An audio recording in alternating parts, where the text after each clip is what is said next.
திமுக ஒரு பகுதி தான் ஐடிவி. கரெக்டுங்களா? விஜயோட மொத்த கட்சி ஐடிவியா? They are generation X.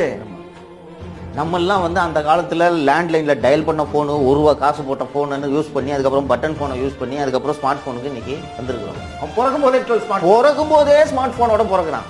இன்னைக்கு உங்களுக்கு எனக்கெல்லாம் டிக்ஷனரியை போட்டு தேடின அனுபவம் இருக்கும். இப்போ உங்க பையனுக்கு டிக்ஷனரி தெரியாது. அனலாக்ல டைம் பார்க்கறதே அவனுக்கு குழப்பம், டிஜிட்டல்ல தான் அவனுக்கு முடியும். ஓகேவா?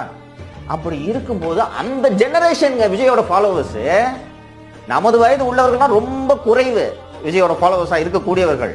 அவன் வந்து ஸ்மார்ட் போனோடு பிறந்தவர்கள். நீங்க அவங்க கிட்ட மோத முடியுமா?